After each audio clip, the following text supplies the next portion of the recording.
لله رب العالمين والعاقبة للمتقين والصلاة والسلام على رسوله محمد وآله وصحبه أجمعين أما بعد فأعوذ بالله من الشيطان الرجيم بسم الله الرحمن الرحيم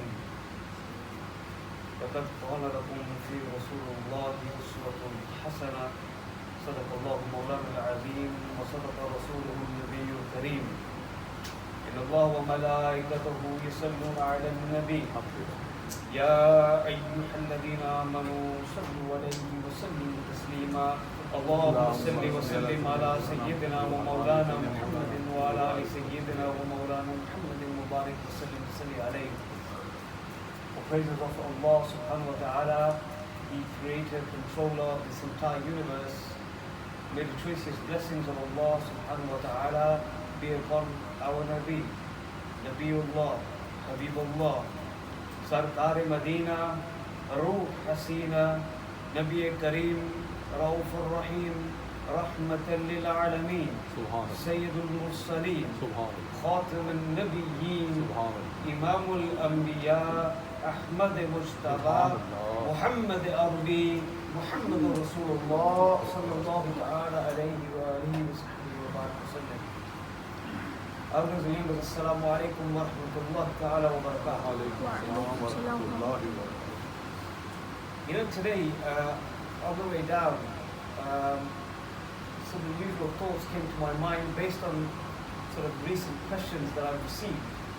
And I thought I would take the time today to address these things with you. Now in the opening, I recited a verse of the Quran al-Kareem, لَقَدْ قَانَ لَكُمْ فِي رَسُولُ اللَّهِ أُسْوَةٌ حَسَنَةٌ. In the Messenger of Allah sallallahu alaihi wasallam, there is a perfect example for you to follow. Sallallahu alaihi wasallam. And this is the criteria that we should look to adopt in our own lives. And we know this, that जो मुस्तफ़ा का है वो हमारा है, जो मुस्तफ़ा का है वो हमारा है, और जो मुस्तफ़ा का नहीं वो हमारा नहीं. ऐसी ही बात है ना? This is the criteria that we look to adopt in our life. And when it comes to the people of Allah subhanahu wa ta'ala, when it comes to the Ahlullah, the awliya Allah, these people are people who embody the Sunnah of Muhammad Rasulullah sallallahu alaihi wasallam. These are those people that embody the Sunnah of Rasulullah Kareem sallallahu alaihi wasallam. You know, these days you have young people, and the reason why I mention this is because there's a lot of fitna and fasad in the Ummah of Rasulullah sallallahu alaihi wasallam in this respect. There's a lot of jali sort of feels and people taking advantage of young people, women, even elderly people these days, making a fool of them. And our ulama kiram who came before us, they've written much guidance in this respect so we can protect ourselves. Allah subhanahu wa ta'ala put a law in place, there's a Shariah in place. And it's designed for the protection of the Ummah of Rasulullah sallallahu alaihi wasallam. Let me tell you something. These days we throw this word around, oh, he's a Rahbar Wali Allah. Oh, he's a Kamil Piri Tariqat. He's Kamil, Kamil means someone who's perfect, and a Rahbar of Deen and a Rahbar of Shariah. This is a high title to give to somebody. And these days people throw it about, no problems at all. There's a certain criteria put in place by the Shariah which we must observe and which we must know about. All our ulama of the past, they've written some key things, and I'll just give you a few. Key things. Ala Hazrat Ali Rahma in his Fatawa this way, he also writes this. But all the ulama, they tend to write about this. They say in terms of a Rahbar, Kamil, Wali, and a Murshid, somebody who you can take bayat with, and somebody whose disciple you can become for guidance. This person must first be a mutassim, follower, a person of the Ahl Sunnah wal Jama'ah. And he mustn't just be somebody who is qaim on the aqaid of the Ahl Sunnah wal Jama'ah. He must be able to do rad of anything which is wrong and comes against it, which opposes it. This must be the shan of somebody who is a murshid. Minimum, he must know the Aqidah Ahl Sunnah wal Jama'ah. He must be firm on this. He must understand it. And if anything comes in contravention of it, he must be able to defend it. This is the way in the history of the awliya kamilin. They were all from the Ahl Sunnah wal Jama'ah. This was the sign of the people of Allah subhanahu wa ta'ala. In addition to that, they must be from the ulama. They must be alim al-deens. They must be alim al-deen. These people, ulama. And they must understand masla and masail. And they must have the ability to be able to find masla and masail. You know, an alim al-deen won't always know every single answer. Sometimes he might have to return to the books. Okay? In the ulama say, they say the sign of a great alim is one who knows every 9 out of 10 questions he has the answer for. This is a sign of a great alim. And the ability to go back to the books and find the answer, that's also a skill which belongs to the ulama. So he must be an alim al-deen. You know, no matter how much of a, you say this person is bara nek banda hai, bara muttaqi hai. No matter how much of a muttaqi he is, how God-fearing and pious and how much piety he has in him, irrespective, that will benefit him, of course, massively. That will benefit the person massively. But this person must also be an alim al-deen. He must actually be an alim. He must have this rushd and hidayat. He must have this ilm if he is somebody who says that he is a pir murshid. This is according to our ulama, what they've written in the books. In particular, even Allah Hazrat Fazil Barevi alayhi rahmah written this in his Fatawa Rizbiyah. This person must be also a person who is not from those fasiqim mu'lins. For what is a fasiqim mu'lin? Fasiqim mu'lin is somebody who does i'lan of his fist. He does i'lan of his sin. He's an open sinner. He's a transgressor. He consumes alcohol. He gambles, or he's a liar. He's a liar. You spend time with somebody.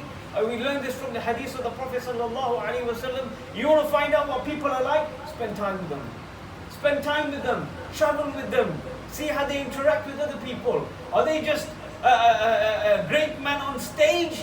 Or is he a great man off the stage? How is he like with his wife and his children and his family members and his friends and his neighbors and the people he does business with? See this with your eyes. Travel with them, spend time with them. Then you will see the realities of people. Then you will see who is really guided by Allah subhanahu wa ta'ala and blessed by Allah subhanahu wa ta'ala. So this person must not be a fasiqi mu'lin. If he has alamat fisq in him, the signs of sin in him, then this person cannot be a rahbar, he cannot be a kamil waliyullah or a murshid. You know what they say, pir, this word pir, this is a Farsi word. This is what it's referring to. It's referring to a murshid, which is the Arabic word. A guide. Somebody who is guided and can guide you. Somebody who's guided and he can also guide you. These are some of the key points, and there's many other points. And another one that the ulama famously mentioned is that their line and their spiritual chain must go all the way back to Sayyidina Rasulullah sallallahu alaihi wasallam.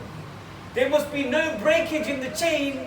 The chain must go all the way back to Sayyidina Rasulullah sallallahu alaihi wasallam. This is also one of the conditions. And he must have received khilafat in his life from another rahbar and a kamil waliyullah. And he must have received some kind of awrad or azkar readings and be introduced or brought into the silsila. All these things must be there. And there's many other things. That Ali Ajwari rahimahullah ta'ala in his Kashf al-Ma'joob, he writes many other criteria for a kamil waliyullah and a murshid. And one of them is that he loves you like your own father. He will love you like your own father. These days you go and see these circles, and I'm not talking about anybody in particular. I'm just giving you an example so you're aware. These days you go to these circles and you see with the Pisa all the powerful people sat with him, all the rich people, all the accountants and the doctors and the pharmacists, and the poor unemployed guy You know, the poor old guy who's unemployed, or he's not very intelligent, or he's not very wealthy. You know, nobody asks of him. Nobody keeps him close. Nobody does shafqat and love with him. Or those kind of people. Do you know what I mean? And you see the fitna and fasad these days, and mashallah, if she's beautiful, then Allahu Akbar, she has a very, very close bond with her Murshid. You know, the Murshid will see her, and this is another thing I want to tell you. If a Pir Murshid sees a female alone, if he sees her alone, that's defying Shariah. That is a defiance of the Shariah. What kind of Murshid is this? He doesn't follow the Shariah himself. And he wishes to see a woman on his own. And we know from the hadith of Rasulullah sallallahu alaihi wasallam, when there's two alone like this, the third of them is shaitan. The third of them is shaitan. What kind of how is he going to guide anybody else? These people are making a mockery of the deen of Rasulullah sallallahu alaihi wasallam. This is a mockery of the deen of Rasulullah. And you know, people, they're in so deep in their silsilas and tariqas, they can't see the truth.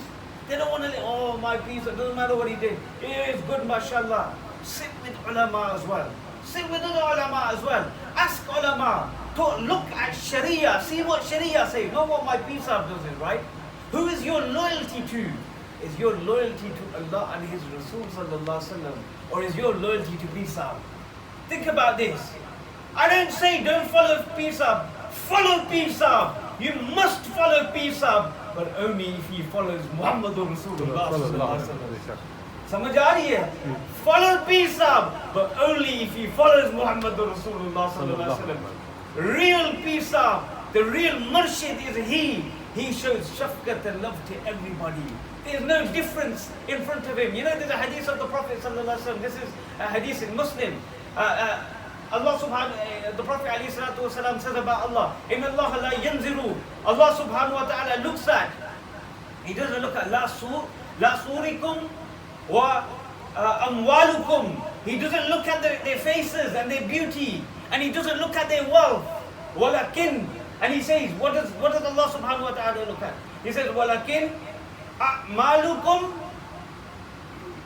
wa qulubukum. Subhanallah. He looks at your a'mal, your actions, and He looks at your heart. Subhanallah.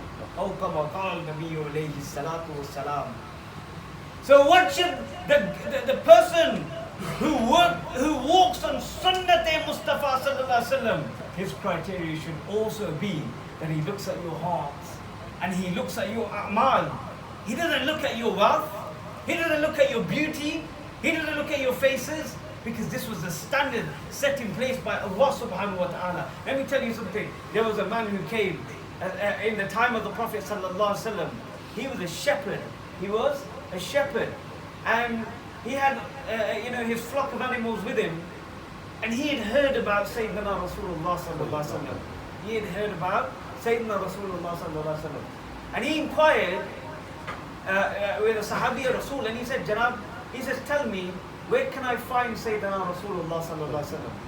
And he said to him, he said, Rasulullah sallallahu alaihi wasallam, you'll find him by that mountain. So he told him where he was, and he went with his flock of animals, and he goes to the mountain. When he arrives close to the mountain, he sees a man sitting there, sallallahu alaihi wasallam, and he says to him, are you Muhammad, the messenger of Allah? And Rasulullah sallallahu alaihi wasallam responded and confirmed his identity. He said, I am Muhammad Rasulullah sallallahu alaihi wasallam. And then the Prophet alayhi salatu wasallam said to him, he says, come close to me, come close to me. And he said, no, Ya Rasulullah, I don't come close to you. Why? He said, and you know this man, he suffered from an ailment. He had such an ailment that he used to perspirate very, very heavily all the time, which caused a stench, a smell that came from his body. It caused a stench, a smell which came from his body. So bad was the stench that even his own wouldn't let him come close to him. So he told this to Rasulullah sallallahu alaihi wasallam. He said, Ya Rasulullah, I will stay here because smell comes from me. You know what Rasulullah sallallahu alaihi wasallam did? Rahmatan lil alameen, the mercy to the universe. Mustafa Jane Rahmat stands and he starts to walk towards this man. He starts to walk towards this man, and you know what this man does? He starts to walk backwards. He starts to walk away from Rasulullah sallallahu alaihi wasallam. And the Prophet ﷺ begins to run to him. He begins to run to him. And when Hazur ﷺ came close to him, they held him like this, and they hugged him, and they put his chest on his chest, and they held him tight and close to him.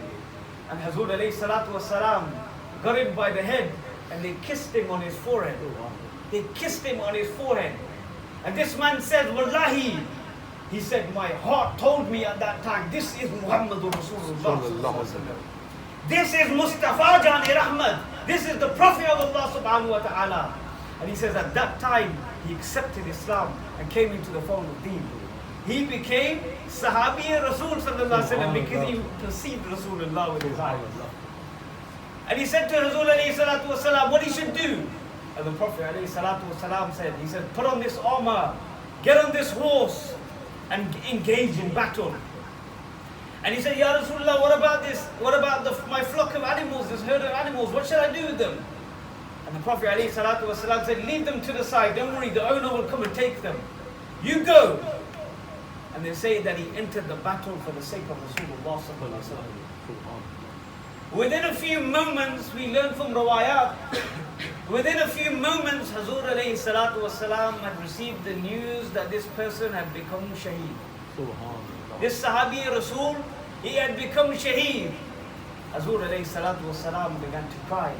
Tears fell from the Mubarak eyes of Rasulullah sallallahu alaihi wasallam. And Hazur ﷺ said, this Sahabi, he did very little, but he took away great rewards with him. You don't know this, but the gates of Jannah have been opened for him. The hools of Jannah are waiting for him. And the minute he enters his grave, it will become illuminated with nur. This was the maqam of such a person. His own people didn't want him close to him because he had a stench from him. He had an ailment and perspiration. But Hazur alayhi salatu wasalam, rahmatan lil alameen, his shan was such that he took these people by his arms and he held them close and he showed them muhabbat and love and shafqat. And this is also the standard. This is also the mayar of the awliya of the ummah of Rasulullah sallallahu alaihi wasallam. I tell you one final rawayat and we finish on this inshallah Aziz. You know, there used to be this woman. She was a crazy woman. You know, her mental faculties weren't intact. And she was, pagal they say. And in the time of Hazur alayhi salatu wasalam, she used to go out and she would talk to people. Just, talk for the sake of it. Talk, useless talk. Because she wasn't right in the head. And people used to rebuke her. They said, oh, get away from here. Oh, she's here again. Get her away from me. She just talks and talks and talks. This woman used to go to Hazur alayhi salatu wasalam. And she used to sit there. And she used to talk. And she used to talk. And she used to talk. And you know what Rasulullah sallallahu alaihi wasallam used to do? They used to listen to her with great attention. Hazur alayhi salatu wasalam, they didn't rebuke her. They used to listen to her with great attention. One day when she left, the Sahaba Karim radiallahu ta'ala, they got upset about this. And they said, Ya Rasulullah, you're so busy. Why do you, for hours and hours you listen to this woman? You're so busy, you have so much to do. Why don't you send her away? Hazur alayhi salatu wasalam, he says, don't you know? He says, the whole zamana sent her away. The whole zamana upset her, broke her heart and sent her away. Today she has entered Bargai Rahmat, the Rahmat of Rasulullah sallallahu alaihi wasallam. If I break her heart and send her away, who will entertain her? Who will entertain her? This is the Shan of Muhammad sallallahu ta'ala alayhi wasallam. And if you want to see the awliya kamilin, they will adopt and personify these tenets, these characteristics, and these beautiful qualities of Janab Muhammad Rasulullah sallallahu alaihi wasallam. I say to people as a knockout line, people say to me, what is the sign of the awliya kamilin? I said, I've taken this from the ulama. I said, the awliya, their shan is jinki har ada sunnat Mustafa aise peere tariqat pe lakhu salam. This is the sign of the true awliya kamilin. Jo Mustafa ka hai, wo hamara hai.